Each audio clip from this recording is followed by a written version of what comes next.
नमस्कार, मैं सिरांधा आप सभी दर्शकों का अन्नदाता कार्यक्रम में स्वागत करती हूं।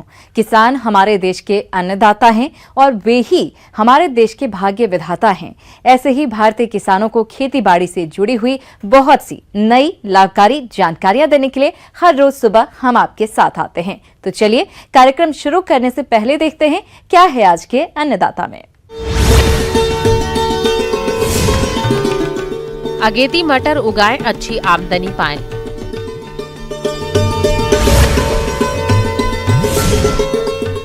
पपीते के बाग में गलन रोग की रोकथाम के उपाय।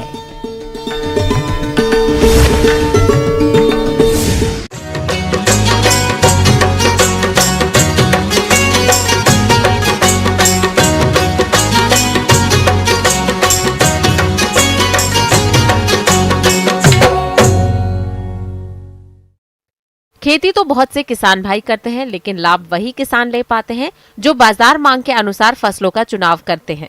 जिसमें यदि बात करें सब्जी मटर की, तो जो किसान अगेती मटर की फसल उगाते हैं उन्हें मध्यम और देर से बोई जाने वाली मटर की अपेक्षा अधिक मुनाफा मिलता है। इसी लाभ को देखते हुए जो किसान भाई अगेती मटर की खेती करना चाहते हैं वे किस तरह से करें अगेती मटर की बुआई, इस बारे में जानकारी दे रहे हैं डॉक्टर आर प्रसाद।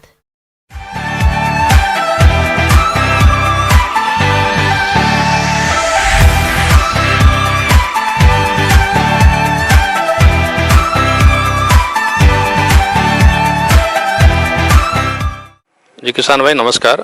किसान भाई, जैसे कि आप सभी को मालूम है कि जैसे ही आपका बारिश का समय समाप्त होता है उसके बाद से किसान भाई आप सब्जी की खेती में मुख्य रूप से जो मटर की खेती आप करते हैं, जो आगात आता है, इससे आपको काफ़ी लाभ होता है। तो किसान भाई आप ये ध्यान रखें कि सबसे पहले मटर की खेती के लिए जो भूमि है ऐसे भूमि का चुनाव करें जिस भूमि का पीएच 6.5 से 7.5 के आसपास हो और वो भूमि जो है वो सैंडी लोम टाइप की हो, पानी उसमें न लगे, जल निकास की अच्छी व्यवस्था हो। वैसे भूमि में आप मटर की खेती खास करके जो सब्जी के लिए उसको कर सकते हैं, जिससे कि आपको अच्छी इनकम हो। खरीफ की फसल काटने के बाद मिट्टी पलटने वाले हल से एक जुताई की जाती है। उसके बाद 2 से 3 जुताइयां देसी हल या कल्टीवेटर से की जाती हैं और प्रत्येक जुताई के बाद खेत में पाटा चलाना आवश्यक है, जिससे ढेले टूट जाते हैं और भूमि में नमी का संरक्षण भी हो जाता है। किसान भाई हम सभी जानते हैं कि मटर खेती करने के लिए जो प्रभेद है उनका महत्वपूर्ण स्थान होता है। अगर आप अच्छी प्रभेद का चुनाव करते हैं तो आपको अच्छी उपज होती है। तो सब्जी की मटर के लिए जो प्रभेद हैं उसमें बोनविला, अर्किल, साथ ही साथ पूसा प्रगति, काशी नंदनी, साथ ही साथ आपका पंत मटर, 2 पंत मटर जो सब्जी है उसकी 3, 4, 5, इसके अलावा चंद्रशेखर आजाद कृषि विश्वविद्यालय से जो प्रभेद निकाली गई है उसमें आज़ाद मटर 2, 3, 4, 5 हैं जिनको आप अपनी सब्जी की खेती के लिए उपयोग में ला सकते हैं। किसान भाई उस प्रभेद का चुनाव करने के बाद से साथ ही साथ इसकी जो आप बुआई करेंगे तो सब्जी की खेती के लिए जो मटर का बीज दर है वो लगभग 70 से 80 किलो होता है। इसकी बुआई करने से पहले आप उसका बीज उपचार जरूर करें, क्योंकि अगर आप बीज उपचार कर देंगे तो पौधों में रोग और बीमारी की समस्या बहुत ही कम हो जाती है। बीज तथा भूमि जनित बीमारियों से बीज एवं पौधों की सुरक्षा के लिए मैकोजेब दवा 3 ग्राम प्रति किलोग्राम बीज के हिसाब से बीजोपचार अवश्य करें। बीज उपचार करने के लिए किसान भाई, चूंकि मटर एक दलहनी फसल है, इसके लिए आप राइजोबियम कल्चर जो आता है वो राइजोबियम से आप बीज को उपचारित कर लें। और साथ ही साथ अगर आपके खेत में दीमक या गड़ाड़ की समस्या आती है तो उसके लिए क्लोरोपाइरीफास नामक दवा को आप 1 किलो बीज में 5 ml दवा को मिला करके अच्छी तरह से उसके बाद आप बुआई करेंगे तो आपके फसल पर रोग और कीट का प्रकोप बहुत कम होता है। खाद और उर्वरक प्रबंधन। किसान भाइयों, मटर की अच्छी फसल प्राप्त करने के लिए संतुलित मात्रा में खाद एवं उर्वरकों का देना आवश्यक है। खेत की अंतिम जुताई के समय 8 से 10 टन प्रति हेक्टेयर गोबर की खाद या कंपोस्ट मिट्टी में मिला देना चाहिए। उर्वरकों की सही मात्रा का निर्धारण मृदा परीक्षण के आधार पर किया जा सकता है। दलहन फसल होने के कारण मटर में नाइट्रोजन की अधिक आवश्यकता नहीं होती है। हरी मटर के लिए 25 से 30 किलोग्राम नाइट्रोजन, 40 से 50 किलोग्राम सल्फर तथा 20 किलोग्राम पोटाश और 20 किलोग्राम सल्फर प्रति हेक्टेयर की दर से बुआई से पहले खेत में मिला देना चाहिए, जिससे फसल की उचित पैदावार होती है। जो बुआई करना है आपको, वो हमेशा ये ध्यान रखें कि आप लाइन में उसकी बुआई करें, और लाइन में बुआई करने के लिए जो नाली से नाली की दूरी है उसको 25 से 30 सेंटीमीटर और पौध से पौध की दूरी ये 10 से 15 सेंटीमीटर रखें। साथ ही साथ किसान भाई, हम सभी जानते हैं कि खरपतवार का भी उपज को कम करने में बहुत ज़्यादा रोल होता है। तो खरपतवार कंट्रोल करने के लिए प्री इमरजेंस जो दवा है पेंडामिथिलिन, इस दवा का प्रयोग आप 1 लीटर पानी में 5 ml मिला करके और बुआई के 36 घंटे के अंदर और आप स्प्रे कर देते हैं तो खरपतवार से काफ़ी आपकी मटर की फसल को निजात मिलता है। इस प्रकार से किसान भाई, मटर में मुख्य रूप से ये देखा गया है कि जैसे ही आप फसल को लगाते हैं तो इसमें आपकी कभी कभी फल की छेदक जो कीट है इसका प्रकोप होता है, और साथ ही साथ इसमें जो डाउनी मिडिल लगता है, पाउडरी मिडिल लगता है। इसके लिए किसान भाई आप जो उचित इसकी दवा है वो डालें, जिससे आपकी अच्छी उपज हो सके। धन्यवाद। ब्रेक के बाद आप सभी दर्शकों का अन्नदाता कार्यक्रम में एक बार फिर से स्वागत है। चलिए अब रुक करते हैं अगली कड़ी की ओर।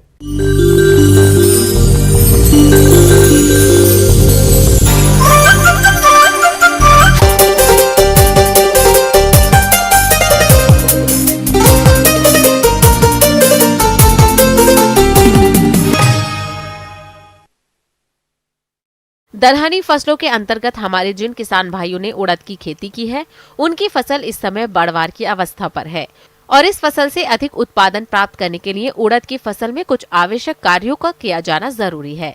तो कौन कौन से हैं वो कार्य, इसकी जानकारी दे रहे हैं विषय विशेषज्ञ अनुराग पटेल।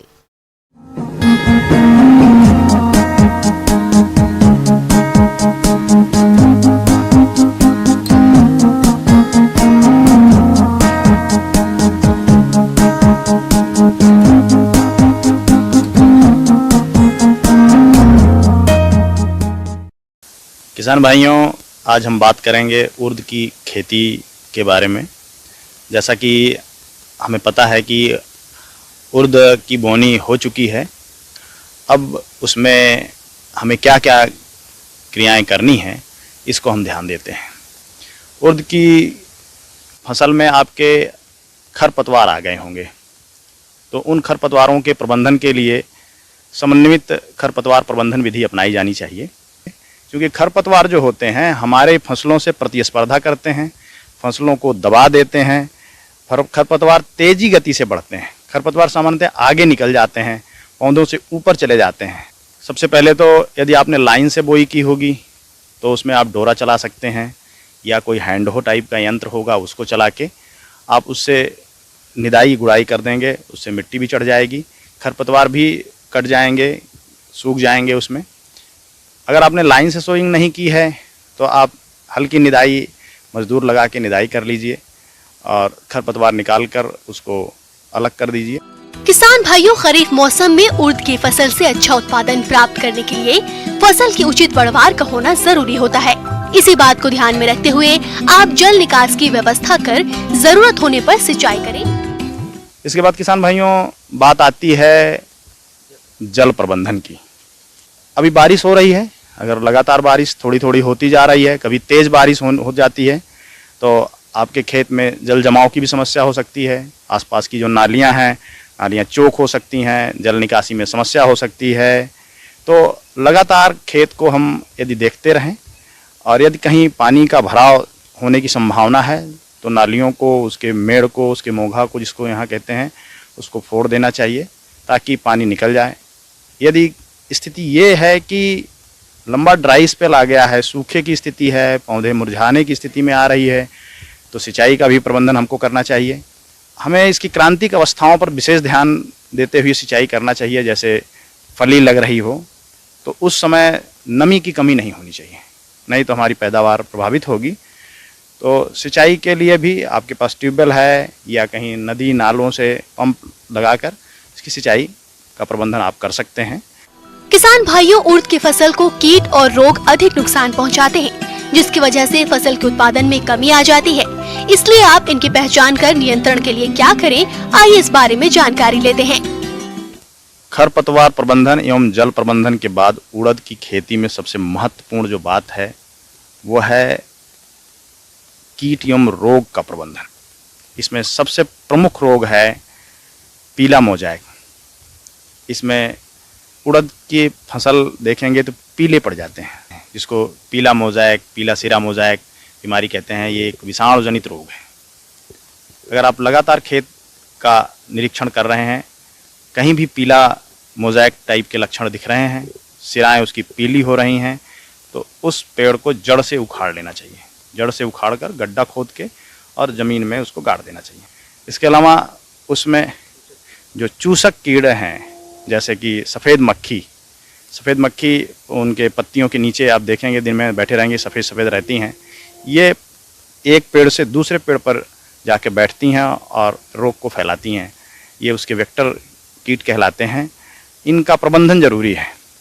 इनके प्रबंधन के लिए इमिडाक्लोप्रिड या थाइमेथॉक्साम दवा जो है 0.5 ग्राम दवा प्रति लीटर पानी के हिसाब से छिड़काव कर देंगे तो ये कीड़े खत्म हो जाएंगे, और साथ साथ आप पौधों को उखाड़ कर नष्ट कर देंगे, रोगग्रस्त पौधों को, तो इस बीमारी से पूर्णतया आपको निजात मिल जाएगा और ये बीमारी समाप्त हो जाएगी अपने आप। किसान भाइयों, इसके बाद अगर हम दूसरे अन्य कीट जो कि इस फसल में उड़द में लगते हैं उसकी बात करें तो है बिहार हेरी कैटरपिलर, जिस तंबाकू की इल्ली भी कहते हैं।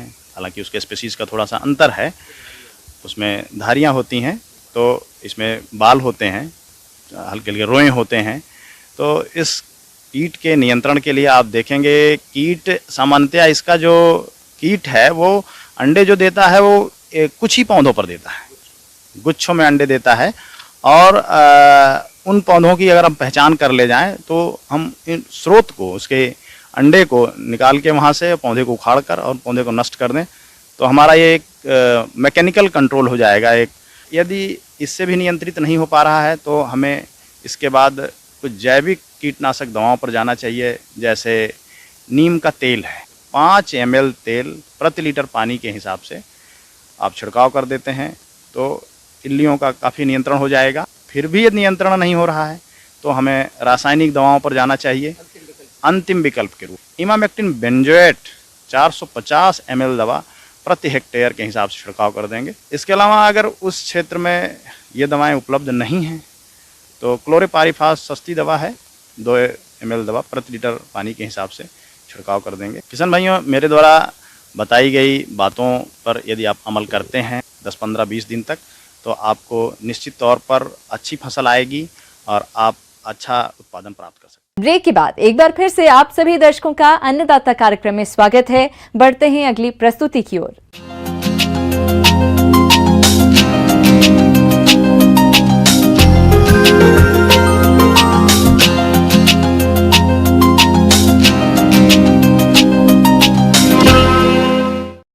पपीते की बागवानी अपने राज्य के कई जिलों में बड़े पैमाने पर की जाती है और इस समय उनके बाग में गलन रोग की समस्या देखी जा रही है।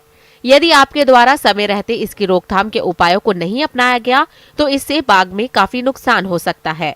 इसीलिए इस रोग को किसान कैसे पहचाने और रोकथाम किस प्रकार से करें, आइए जानते हैं पौध रोग विशेषज्ञ डॉक्टर राजेश कुमार से।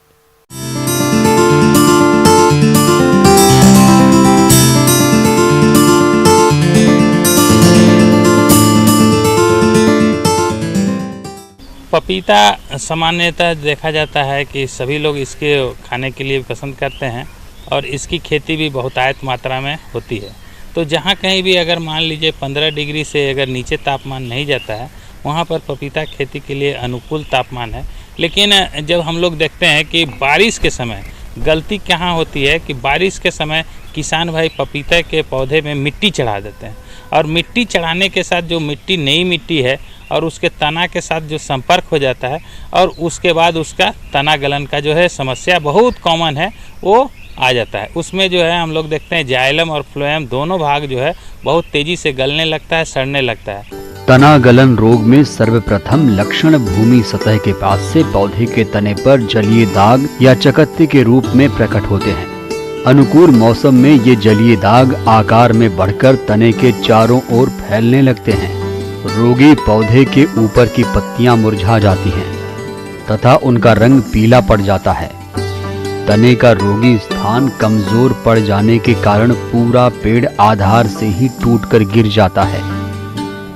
नए पौधे भी इस रोग से ग्रस्त होकर मर जाते हैं।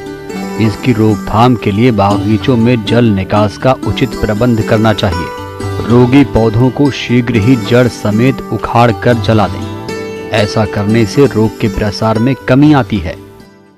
वैसे पौधे को देखेंगे तो पूरा का पूरा पौधा पीला रंग का नज़र आता है। तो आप उसको क्या करें कि सबसे पहले जब हल्का आपको लगे कि ये पौधा में उस तरह का लक्षण उभर रहा है कि पौधा कमज़ोर हो रहा है या पीला नज़र आ रहा है, वैसे जगह जाएं और उसके बाद उसके तना वाला भाग को आप मिट्टी को, नई मिट्टी जो चढ़ाएं उसको हटा करके साफ़ कर दें।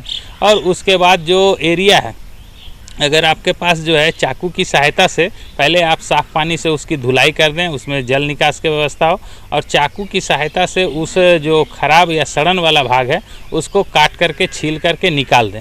जब तक वो जो है 80% 90% तक अगर सड़ जाता है तो वो पौधे को बचाना थोड़ा मुश्किल होता है। उसको छील करके निकालने के बाद कॉपर ऑक्सीक्लोराइड जो है उसमें 3 से 4 ग्राम पर लीटर पानी में घोल बना के वो एरिया को बढ़िया ढंग से पटा देते हैं। पटाने के बाद जो है फिर क्या करते हैं कि आप मिट्टी को ऊपर की ओर जो है ऊपर तक उसमें चढ़ा दीजिए और उसको भी कॉपर ऑक्सीक्लोराइड डाल दीजिए। तो उसमें क्या होता है, कभी कभी जो है रूट इनिशिएशन जहाँ से आप मान लीजिए मिट्टी चढ़ाएंगे तो उसमें नए जड़ निकल जाएंगे और उससे पोषक तत्व लेके वो पौधा बच सकता है और पुनः आपका जो है फलन में आ सकता है। लेकिन अगर आप थोड़ा सा ध्यान नहीं देंगे तो पौधा को बचाना मुश्किल है। पौधा आपका इमीडिएट गिर जाएगा और उसके बाद जो है आपको काफ़ी क्षति पहुँच सकती है। आधार से 60 सेंटीमीटर की ऊंचाई तक तनों पर बोडो पेस्ट लगा देना चाहिए। साथ ही कॉपर ऑक्सीक्लोराइड का छिड़काव कम से कम 3 बार जून, जुलाई और अगस्त के माह में करना चाहिए। अगर किसान भाई जो है इन बातों का अगर ध्यान रखेंगे तो निश्चित रूप से उनको जो है अच्छा उत्पादन भी प्राप्त होगा और काफ़ी लाभ भी प्राप्त होगा।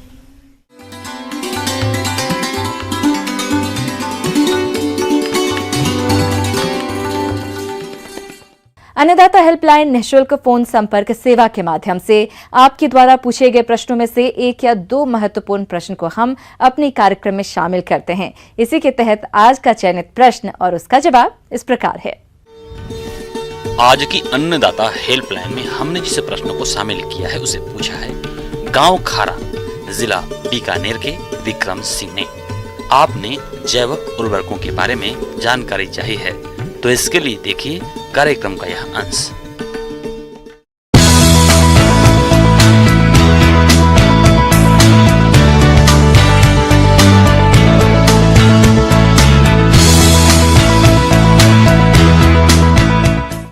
आज बात करेंगे जैव उर्वरक, उनके लाभ और उनके प्रयोग करते समय कौन सी सावधानियां बरतनी चाहिए।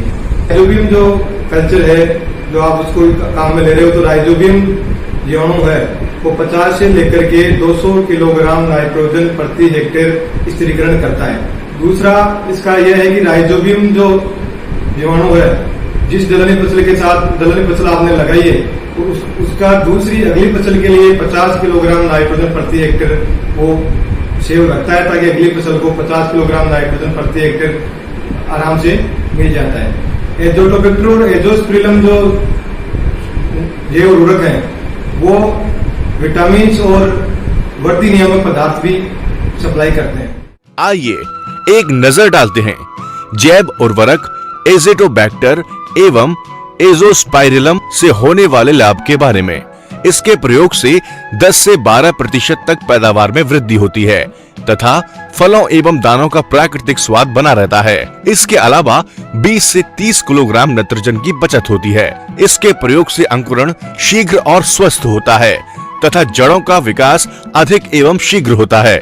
नील हरित शैवाल, ये नम मिट्टी तथा स्थिर पानी में स्वतंत्र रूप में रहते हैं। इसके प्रयोग से 30 किलोग्राम प्रति हेक्टेयर नाइट्रोजन की बचत होती है एवं धान के उत्पादन में 19 से 20% तक की वृद्धि होती है। आइए बात करते हैं इसके प्रयोग विधि पर। धान की रोपाई के 3-4 दिन बाद स्थिर पानी में 12.5 किलोग्राम प्रति हेक्टेयर की दर से सूखे जैव उर्वरक का प्रयोग करें। प्रयोग करने के पश्चात 4 से 5 दिन तक खेत में पानी लगातार भरा रहने दें। इसका प्रयोग कम से कम 3 वर्ष तक लगातार खेत में करें। ये ध्यान रखें कि धान में यदि खरपतवार नाशी का प्रयोग करते हैं तो शैवाल का प्रयोग 3-4 दिन बाद ही करें। PSB कल्चर, इस खाद के प्रयोग से 20 से 30 किलोग्राम प्रति हेक्टेयर की दर से उपलब्ध फॉस्फेट की बचत की जा सकती है एवं फसल की पैदावार में 10 से 12% तक वृद्धि होती है। जड़ों का अच्छा विकास होता है एवं पौधा स्वस्थ बना रहता है। माइकोराइजा जैव उर्वरक है जो कि अपनी जड़ों से पोषक तत्वों को अवशोषित कर पौधों को तुरंत उपलब्ध कराती है। इसके प्रयोग से नाइट्रोजन, फास्फोरस तथा पोटाश एवं कैल्शियम की उपलब्धता बढ़ती है। नीले हरे शैवाल और एजोला है वो धान की फसल में मतलब चावल की फसल में 20 से 25 किलोग्राम नाइट्रोजन प्रति हेक्टेयर स्थिरीकरण करते हैं। जो जैव उर्वरक हैं उनके प्रयोग से ऑर्गेनिक मैटर में भी सुधार होता है तथा मृदा की भौतिक संरचना, उसका कणाकार, उसकी वर्धनायन विनिमय क्षमता, बफरिंग कैपेसिटी और उसका जल ग्रहण करने की क्षमता में भी बढ़ोतरी होती है। इस प्रकार से ओवरऑल अगर अपन देखा जाए तो जैव उर्वरकों का प्रयोग करने से 20 से 25% तक फसल उत्पादन में भी फायदा होता है और पर्यावरण प्रदूषण को कम किया जा सकता है, मृदा के स्वास्थ्य को सुधारा जा सकता है। आइए अब जानते हैं जैव उर्वरकों का प्रयोग करते समय ध्यान रखने योग्य बातों को। उसमें सर्वप्रथम जैव उर्वरक उपयोग से पूर्व धूप व गर्मी से दूर दूर सूखे एवं ठंडे स्थान पर रखें। जैव उर्वरक से उपचारित बीजों को किसी भी रसायन या रासायनिक खाद के साथ नहीं मिलाना चाहिए। फसलों के अनुसार ही जीवाणु खाद का प्रयोग करना चाहिए। जैव उर्वरकों का प्रयोग पैकेट पर लिखी अंतिम तिथि से पहले ही करना चाहिए। किसान भाइयों, यदि आप जैव उर्वरकों का प्रयोग बताए अनुसार फसलों में करते हैं तो आप रासायनिक उर्वरकों पर होने वाले खर्च को कम करते हुए ली जाने वाली फसलों से गुणवत्ता युक्त अधिक उपज प्राप्त कर सकते हैं।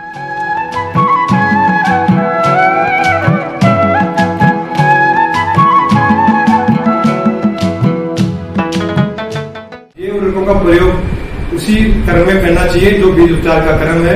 जैसे सबसे पहले कवकनाशी से बीज उपचार करेंगे, उसके बाद में जो भी कीटनाशी है उससे बीज उपचार करेंगे और उसके बाद में राइजोबियम या एजोटोबैक्टर या PSB कल्चर है उससे उपचार करेंगे। मतलब बीज उपचार का क्रम जो फंजीसाइड, इंसेक्टिसाइड और राइजोबियम कल्चर उसी क्रम में बीज उपचार करना होगा। आप इसको ये उर्वरकों का आप यूज में प्रयोग में ला सकते हो।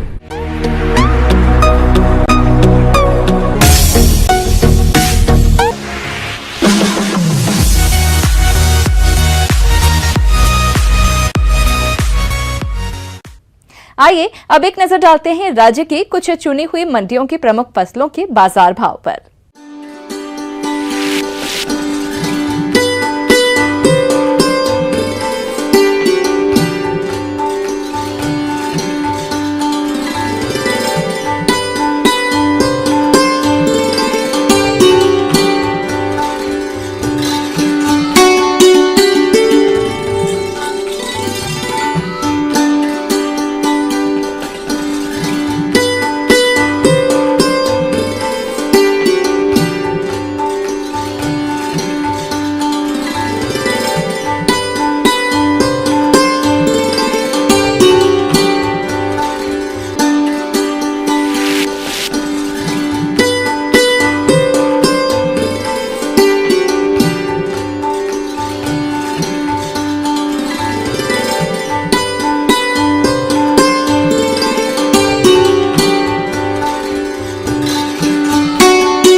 किसान भाइयों, अन्नदाता आपकी सेवा के लिए संकल्परत है। कृषि संबंधित समस्या एवं सुझावों के लिए आप हमें इस पते पर संपर्क कर सकते हैं।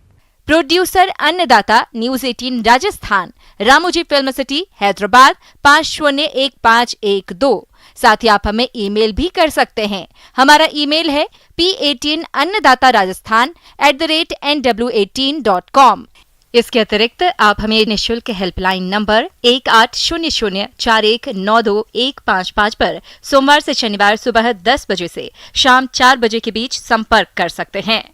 किसान भाइयों, अब समय हो रहा है आपसे विदा लेने का, तो हमारी पूरी अन्नदाता टीम को दीजिए इजाजत। कल फिर आपसे मुलाकात होगी कृषि संबंधित कुछ और महत्वपूर्ण जानकारियों के साथ। नमस्कार।